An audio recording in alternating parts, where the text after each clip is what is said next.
Fíjense, si un niño presentara alguna dolencia física, con seguridad lo que haríamos es inmediatamente buscar atención médica. Sin embargo, cuando la mente enferma, por lo general se desestima el malestar, se ignora el malestar, se piensa ya se le pasará. El norte es entonces realmente visibilizar los problemas de salud mental en la población infanto-juvenil.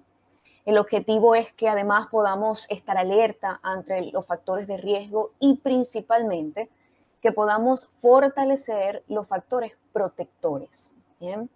Y precisamente por eso hoy yo quiero hablarles de la vinculación afectiva, porque sin duda alguna en la infancia y en la adolescencia es ese el principal factor protector de la salud mental. ¿Okay?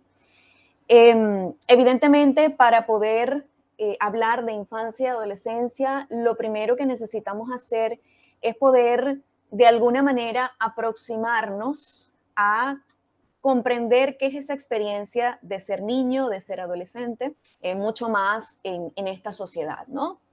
Entonces, este fragmento de Alicia en el País de las Maravillas, de Lewis Carroll, sabía quién era esta mañana, pero he cambiado varias veces desde entonces, para mí refleja dos aspectos bien importantes de la infancia y de la adolescencia. Por un lado, el cambio constante y por otro lado, la búsqueda de identidad. Evidentemente, todo esto además en un contexto que constantemente implica inmediatez, velocidad y cambio, ¿bien? Quizás sin dejar mucho tiempo para procesar y para digerir lo que ocurre. ¿Okay? Encontramos en esta sociedad un grupo de jóvenes, de niños, una generación que puede tener acceso a muchísima información, que puede mostrar dominio en relación a muchos temas, ¿bien? Tanto así que nos dejan pues sorprendidos.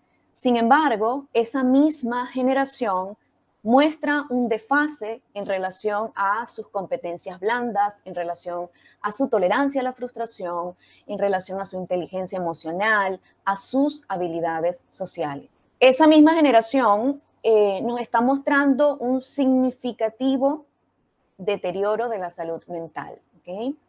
Acá tenemos el reporte de la OMS 2025. Fíjense, en todo el mundo se estima que 1 de cada 7 adolescentes de entre 10 y 19 años padece algún trastorno mental, pese a que muchas de estas afecciones no reciben el reconocimiento y el tratamiento que requieren. Y por acá el reporte de la UNICEF: 4 de cada 10 adolescentes manifiestan haber tenido o creer haber tenido un problema de salud mental. Más de 1 de cada 3 no ha hablado con nadie sobre esos problemas y más de la mitad no ha pedido ayuda. Paradójicamente, esta generación hiperconectada se siente cada vez más sola, entendiendo la soledad como esa experiencia de no sentirse comprendido, visto, pensado y sentido por otro.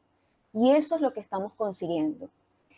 A mí me llama pues la atención que constantemente cuando le pregunto a niños y adolescentes en el espacio de la consulta cómo gestionan sus emociones, les pregunto qué haces cuando te sientes triste, cuando estás preocupado, tienes un mal día, y muchos me dan respuestas como me conecto a TikTok, me encierro en el cuarto, juego Fortnite, y cada vez son más los adolescentes y los niños preadolescentes que responden con estas verbalizaciones, ¿no? Y esto lo podemos traducir por un lado como realmente no hay confianza en un vínculo y de pronto ese no sentirme comprendido a lo mejor por ese otro, por esas figuras de apego, hace que pues, me repliegue, ¿ok? Y que realmente no cuente lo que me sucede. Y por otro lado, ciertamente, hoy en día las pantallas, los dispositivos electrónicos son reguladores externos, ¿ok?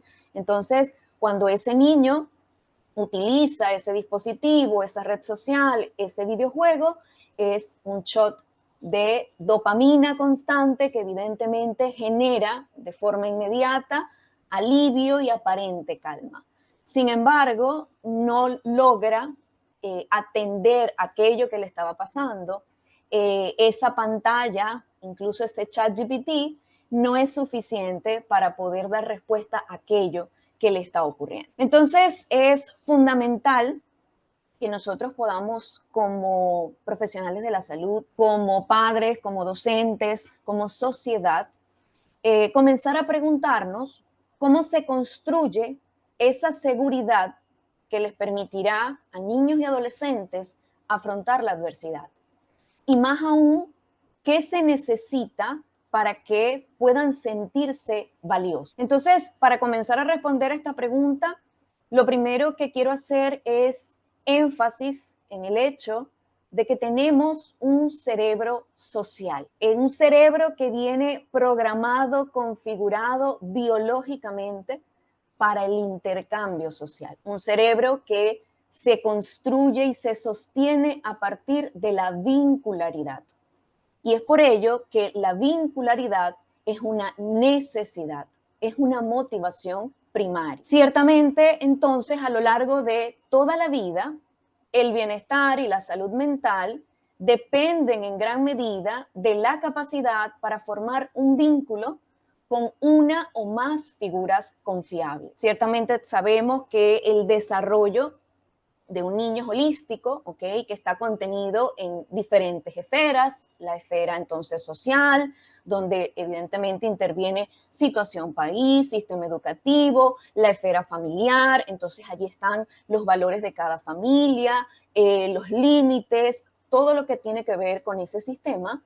Y también conseguimos la esfera vincular. Y esta esfera vincular es que tiene que ver con la relación padres e hijos, es importantísima, ¿ok? Porque precisamente a partir de esta esfera, de esta unidad vincular, podemos rehabilitar, podemos promover la salud mental, el bienestar y especialmente activar el afrontamiento para poder hacer frente a la adversidad. Entonces, cuando nosotros hablamos de vincularidad, de vínculo, estamos hablando de apego. Un término que hoy en día, de alguna manera, y quizás por influencia de las redes sociales, las dinámicas que manejamos, a veces pareciera que lo entendemos el apego como sinónimo de dependencia, incluso hablamos como muy a la ligera del desapego y pareciera que no estamos comprendiendo muy bien a qué se refiere, ¿no?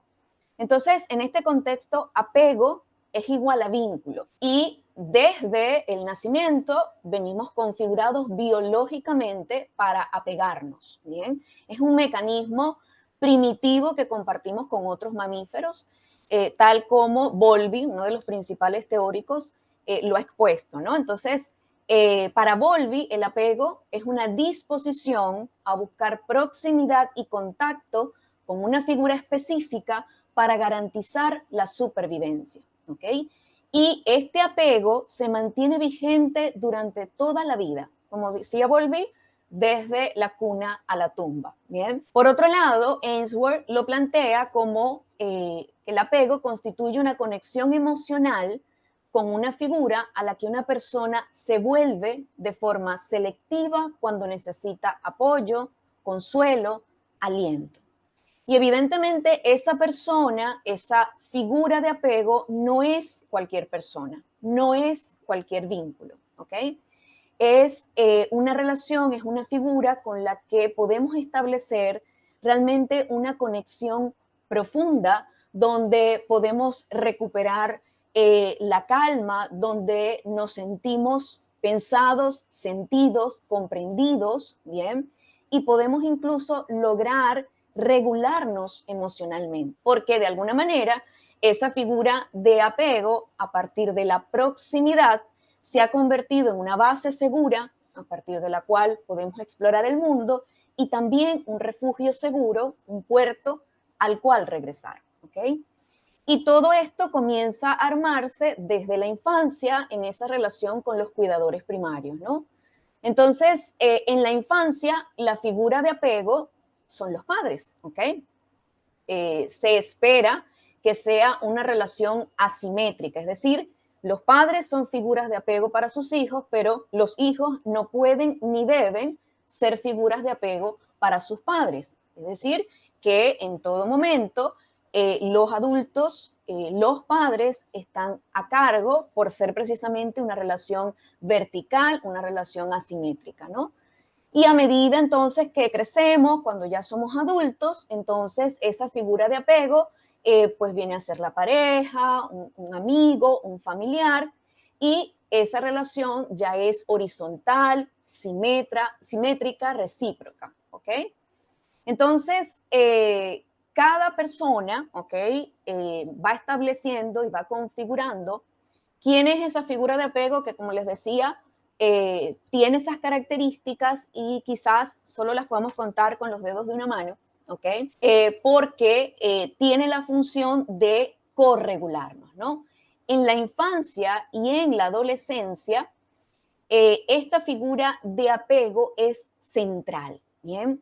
Estas experiencias, estas interacciones que establecen los padres con sus hijos van determinando si ese niño puede confiar en esa figura, puede confiar en ese vínculo o si más bien se va a sentir que no está para él, ¿no? Entonces, cuando de manera sistemática, de manera predecible, esos padres han atendido las necesidades emocionales de ese niño, bien, hasta han estado disponibles emocionalmente, han entrado en sintonía emocional con ese niño, entonces ese niño aprende a confiar y además va a comenzar a armar un modelo operativo, bien, una representación de sí mismo y del mundo. En este caso, en un apego seguro, establecería una representación de sí mismo positiva, valiosa, ¿ok? Y la representación del mundo igualmente positiva, es decir, allá afuera hay un otro en quien yo puedo confiar, ¿ok? Pero si esta relación ha estado caracterizada por la intermitencia, es decir, estos padres han sido afectuosos, han estado para este niño, sin embargo, no lo han hecho de forma predecible, sino más bien intermitente, entonces se va a establecer un estilo de apego inseguro, ansioso, ambivalente, ¿ok? Evidentemente se incrementa la ansiedad porque ese niño no sabe cuándo contar con esa figura de apego, ¿no?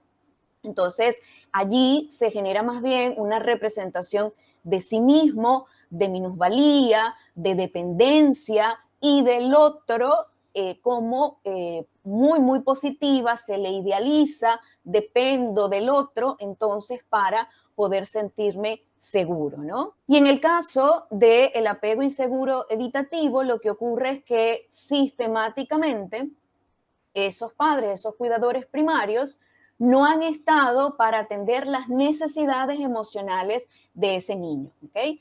Pueden haber estado como proveedores, sin embargo, no para atender las necesidades emocionales, no para entrar en sintonía con lo que ese niño pues necesita.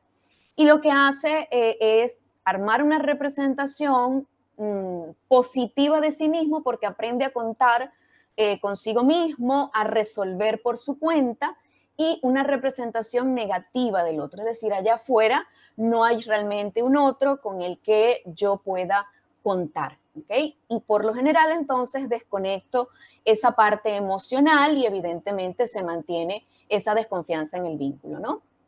Esta clasificación que le estoy comentando proviene de el experimento de la situación extraña de Mary Ainsworth, ¿ok? Que pues se realizó con niños entre 12 y 18 meses precisamente para ver cómo respondían ante la separación de la figura materna y cómo respondían cuando volvían a encontrarse con ella, ¿no? Es decir, si podían hacer uso de esa figura de apego para poder calmarse, para poder regularse, ¿no? Luego, entonces, May y Solomon identificaron a un grupo de niños que no podían ser clasificados en ninguno de estos tres tipos, ¿ok? Y entonces ubicaron lo que es el apego desorganizado, ¿ok? Estos niños eran niños institucionalizados, niños que realmente no habían tenido una figura de apego, bien, entonces no habían establecido este concepto de base segura, la figura de apego como refugio, e incluso eran niños que habían tenido la experiencia de que esa figura que se supone debe protegerme es la misma que me maltrata, ¿ok? Entonces, a este estilo se le llamó desorganizado, ¿no? La premisa fundamental de lo que es el vínculo de apego es poder generar un estado mental a partir del cual la persona pueda sentirse segura para poder expresar, para poder regular sus emociones, ¿ok? Entonces, cada estilo de apego va a determinar la estrategia de regulación, ¿no? Entonces, en el caso del estilo de apego seguro, la forma de regulación tiene que ver con permitirse la experiencia emocional, no controlar las emociones, sino permitirse la experiencia emocional, expresarla, gestionarla e incluso determinar cuándo necesito de otra persona para poder ser corregulado. Bien. Ahora, en el caso del estilo de apego ansioso, la estrategia de regulación tiene que ver con la demanda constante de la proximidad, ¿bien? Y pueden entonces mostrar estados emocionales realmente muy intensos, ¿bien? Para poder atraer a esa persona, ¿no? En el caso de los niños, pues las demandas, el llanto, el no despegarse, porque son conductas de búsqueda a partir de las cuales busca o intenta poder recuperar el equilibrio y poder restablecer ese lazo afectivo, ¿no? En el caso del estilo de apego evitativo, la estrategia de regulación tiene que ver con desactivar lo emocional, con resolver, con aparentemente estar en control, y de pronto desde fuera podemos ver a un niño y a un adolescente que percibimos como muy maduro. Las verbalizaciones muchas veces de los padres es, mira que él solito se encarga de todo, él no necesita nada, siempre lo hace por su cuenta. Entonces es eso lo que nos muestra, ¿no? Sin embargo, no pide ayuda, no refleja emociones, ¿no? Y fíjense acá en la imagen, estos dos niños ante un estresor, bien, la percepción de amenaza, ¿cómo responden, no? El del lado izquierdo lo vemos que está allí como contenido, pareciera que no le está afectando tanto la situación, bien, en comparación con el niño que tiene al lado, pareciera que está en control, mientras que el niño de al lado, que es un estilo de apego ansioso, está desbordado emocionalmente, hay un llanto muy, muy intenso. Desde acá entonces nosotros pudiéramos decir que realmente el niño con estilo de apego evitativo lo está manejando muy bien. Lo que han demostrado las investigaciones midiendo el cortisol en saliva, que es la hormona de estrés, bien, es que es el mismo nivel de estrés en ambos casos, bien. Entonces, aunque en el estilo de apego evitativo pareciera que está en control, internamente realmente no lo está, ¿ok? Hay toda una cascada neuroquímica de estrés, pero ¿qué ocurre? Que no va a obtener ayuda porque desde fuera pareciera que está en control, bien, y tampoco sabe pedir ayuda porque no confía en que realmente la pueda recibir, ¿ok?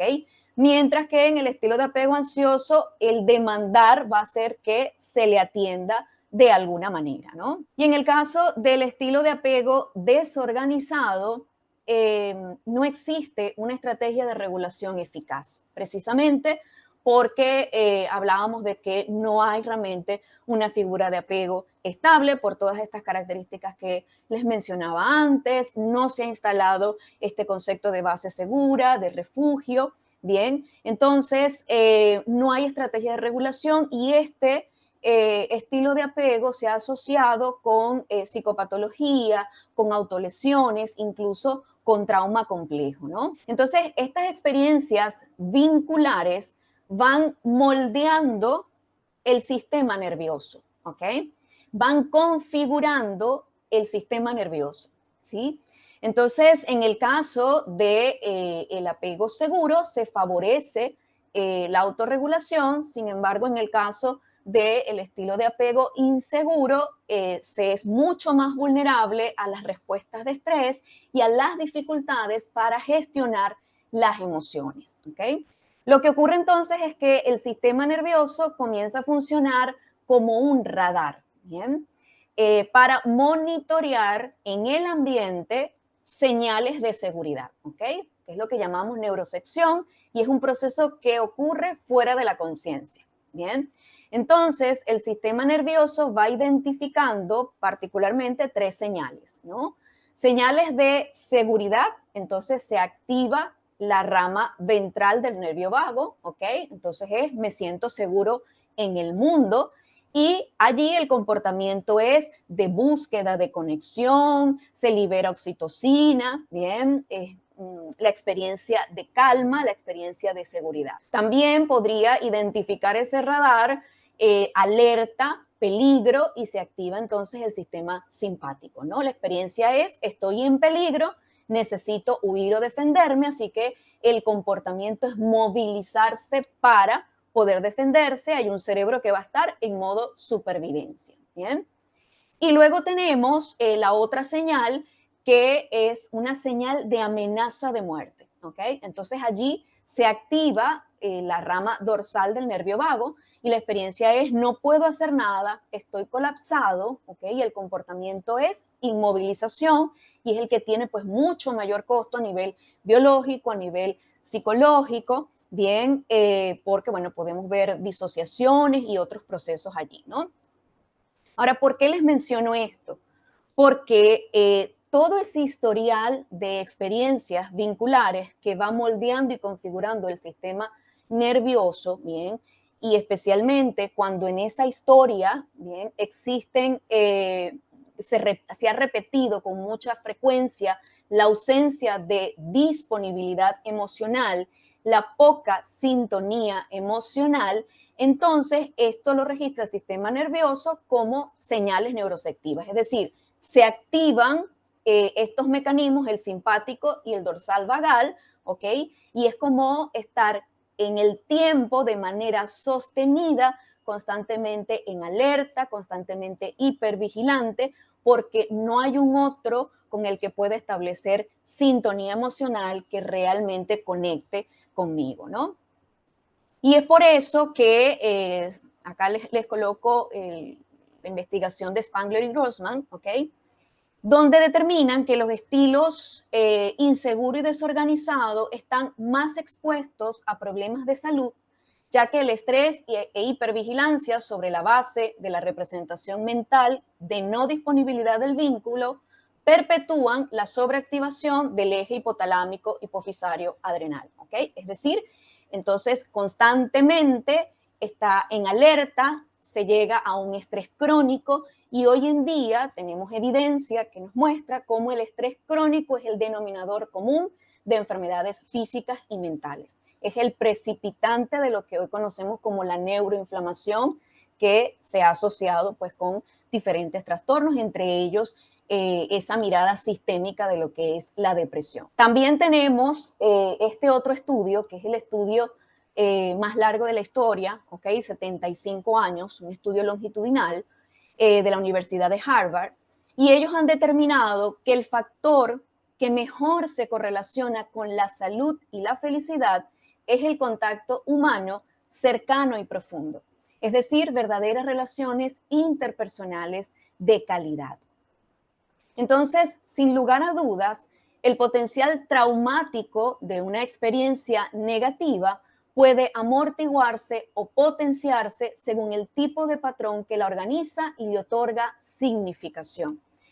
Todo eso que ha quedado registrado a partir de ese patrón vincular puede servir de amortiguador para todas esas experiencias de adversidad, ¿bien? Precisamente porque sabemos que allí están todos los cimientos de lo que va a ser la personalidad, de lo que van a ser las estrategias, pues, de afrontamiento, ¿no? Entonces, es importantísimo que nosotros podamos orientar desde nuestros espacios a padres y también, pues, como padres, poderlo hacer con nuestros hijos, fortalecer no el desapego, sino un estilo de apego seguro, ¿ok? Un estilo de apego seguro donde se manejen principalmente dos variables, ¿no? Por un lado, la autonomía, que tiene que ver con la autorregulación, es decir, ese niño va aprendiendo a partir del acompañamiento de esa mamá, de esa figura disponible a gestionar, a sentir sus emociones y poder realmente saber qué hacer con ellas, ¿no?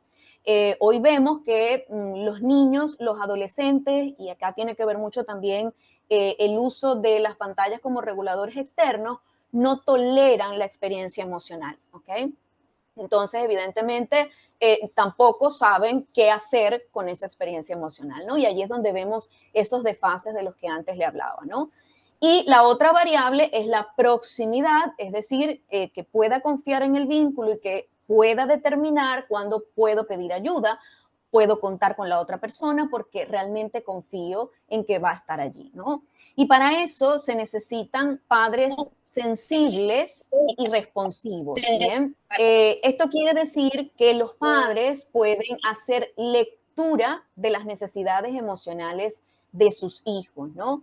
Hay algo que he observado cuando atiendo padres de adolescentes, ¿no? Evidentemente sabemos que en la adolescencia cambiamos el chip y necesitamos aprender nuevas estrategias para entrar en su mundo, para negociar, ¿bien?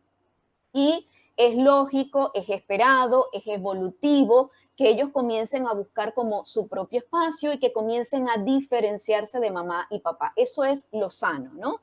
Sin embargo, aun cuando es importante que respetemos ese espacio, esto no significa que nos vamos a desconectar. Es decir, nos siguen necesitando como figuras de apego, solo que ya desde otro lugar.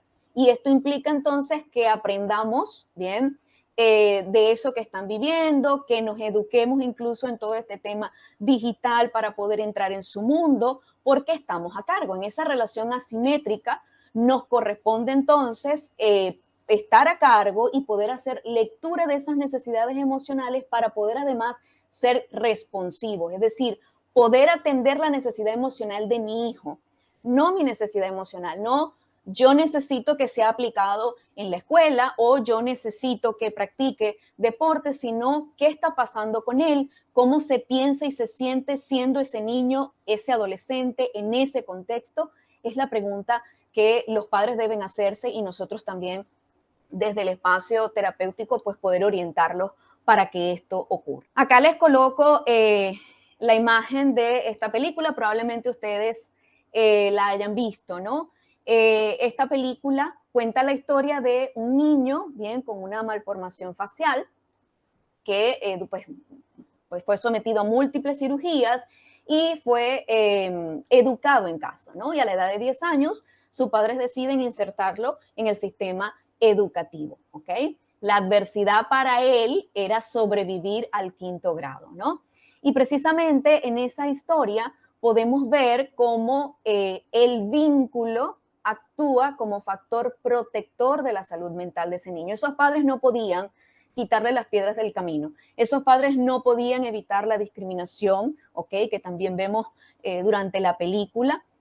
Lo que podían es sostenerlo, contenerlo, sintonizar con él, estar allí para que realmente él pudiera tener acceso a sus propios recursos y estrategias de afrontamiento, ¿no?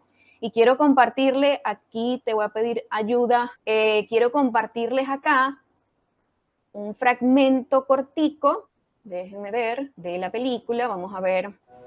Que August Pullman pase al escenario a recibir su premio.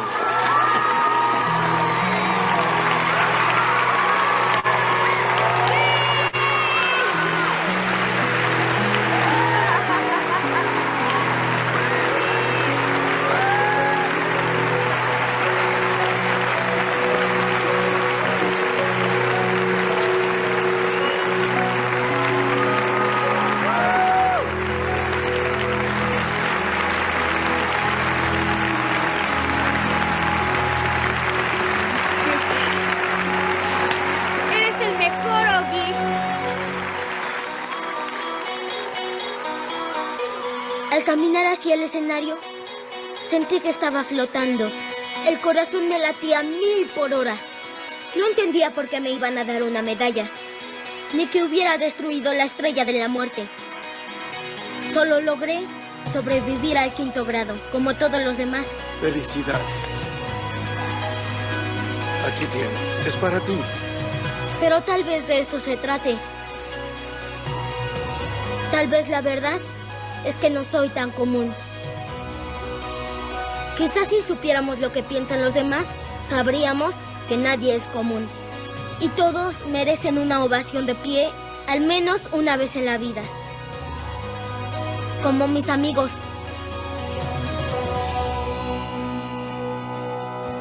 Como mis maestros. Mi hermana por siempre estar ahí para mí. Mi papá por hacernos reír siempre. Y mi mamá más que nadie, por no darse por vencida, ante nada, especialmente conmigo. Es como el último precepto que nos dio el señor Brown. Sé amable, todos tenemos nuestras batallas. Y si de verdad quieres ver lo que es la gente, lo único que debes hacer es mirar.